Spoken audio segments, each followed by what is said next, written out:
नमस्कार। डॉक्टर वंदना रस्तोगी, सह आचार्य संस्कृत, BND राजकीय कला महाविद्यालय चिमनपुरा द्वारा MA उत्तरार्ध संस्कृत की इस कक्षा में आपका स्वागत है। विद्यार्थियों, हम आपके पाठ्यक्रम के पंचम प्रश्न पत्र के विकल्प के रूप में संचालित आधुनिक संस्कृत साहित्य नामक प्रश्न पत्र के अंतर्गत राजस्थान के प्रमुख आधुनिक संस्कृत विद्वानों के व्यक्तित्व एवं कृतित्व का अध्ययन कर रहे हैं। इस क्रम में आज हम जिन विद्वान के विषय में अध्ययन करेंगे वे हैं डॉक्टर ब्रह्मानंद शर्मा। आपका जन्म राजस्थान के गंगानगर में सन 1923 में हुआ था और जयपुर में 2001 में आपका देहावसान हुआ। इस प्रकार 78 वर्ष का आपका जीवन काल रहा। आपकी प्रारंभिक शिक्षा, अधिकांश शिक्षा राजस्थान के बीकानेर नगर में हुई। तत्पश्चात आप अध्यापन कार्य से जुड़ गए। राजस्थान के विभिन्न राजकीय महाविद्यालयों में आपके द्वारा अध्यापन कार्य कराया गया और साथ ही आप प्राचार्य पद पर भी कार्यरत रहे। राजस्थान प्राच्य विद्या प्रतिष्ठान के निदेशक के पद पर कार्य करने के उपरांत आपको सेवानिवृत्ति प्राप्त हुई। वैसे तो अध्ययन अध्यापन काल से ही आप साहित्य साधना में प्रवृत्त हो गए थे, किंतु सेवानिवृत्ति के पश्चात आप पूर्णतया साहित्य सृजन में संलग्न हो गए। ग्रंथ लेखन की दृष्टि से यदि देखा जाए तो डॉक्टर ब्रह्मानंद शर्मा के द्वारा सरस पद्यात्मक काव्य रचना के साथ ही गंभीर शास्त्रीय विवेचना से परिपूर्ण ग्रंथ भी लिखे गए हैं।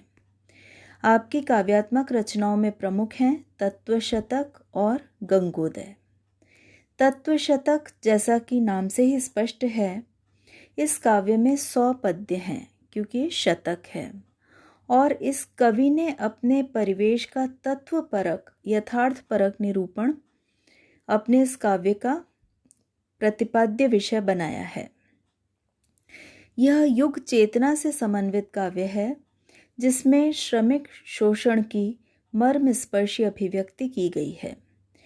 श्रमिकों की दशा के प्रति गहरी संवेदना से भरे इस काव्य में श्रमिक वर्ग के कठिन जीवन को मार्मिक दृष्टि से प्रस्तुत किया गया है, जिसके अंतर्गत आपकी भाषा शैली अत्यंत सहज और प्रवाहमयी है।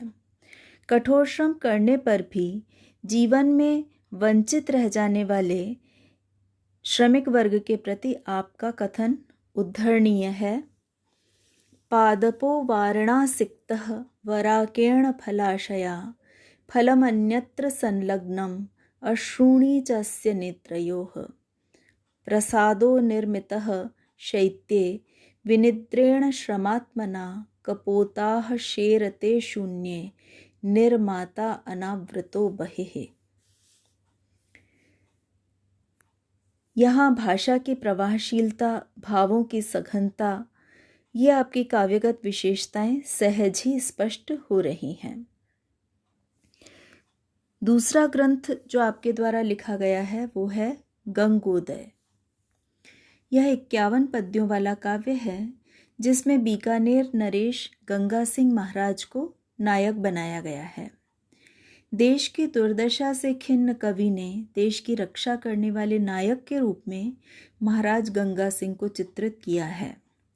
मरुभूमि में गंगा नहर को लाने की योजना बनाकर अपने जीवन काल में ही उसे पूर्ण करने वाले, राजतंत्र में भी लोकहित को सर्वोपरि मानने वाले, प्रजाजन में लोकप्रिय गंगा सिंह महाराज से जुड़ा ये काव्य वस्तुतः एक लोक काव्य है। सरल सुबोध शैली, प्रांजल भाषा इस काव्य की प्रशंसनीय विशेषताएं हैं। उदाहरण के रूप में प्रस्तुत पद्य है: धन्यो गंग प्रदेशोऽयं धन्याश्चस्य निवासिनः बभूवैवं विधो यस्मिन् राजा प्रकृतिरंजनः। कवि के अनुसार प्रकृति रंजकता अर्थात प्रजाजनों को प्रसन्न करने वाले महाराज गंगा सिंह गंग प्रदेश और वहाँ के निवासी धन्य हैं। इन काव्यात्मक ग्रंथों के अतिरिक्त आपके द्वारा शास्त्रीय ग्रंथों की भी रचना की गई है, जिनमें गूढ़ गंभीर मनन मंथन करके आपने काव्य शास्त्र और अलंकार शास्त्र के विषय में अत्यंत महत्वपूर्ण ग्रंथ लिखे हैं। इनमें से प्रमुख हैं वस्तु अलंकार दर्शन, अभिनव रस मीमांसा, काव्य सत्यालोक और रसालोचन। वस्तु अलंकार दर्शन इस ग्रंथ में वस्तु जगत के साथ काव्य के अभिन्न संबंध का निरूपण करते हुए काव्य में अलंकारों की महत्वपूर्ण भूमिका का प्रतिपादन किया गया है।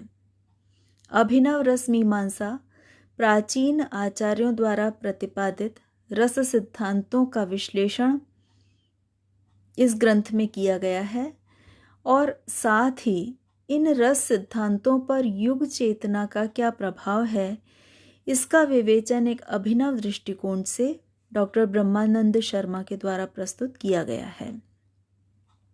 इसी क्रम में आपका काव्य सत्यालोक नामक ग्रंथ है, जिसमें काव्य के सौंदर्यपरक तत्वों का विवेचन करते हुए नूतन काव्य सत्य की स्थापना का मौलिक कार्य आपके द्वारा किया गया है। रसालोचन नामक आपके ग्रंथ में काव्य में रस के विषय में प्राचीन आचार्यों के मतों की समालोचना करते हुए स्वमत की स्थापना तार्किक दृष्टि से की गई है।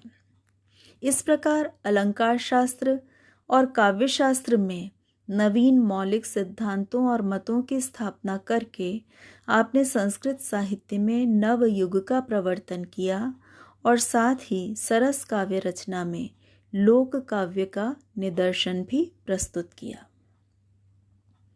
आज की कक्षा में इतना ही। धन्यवाद।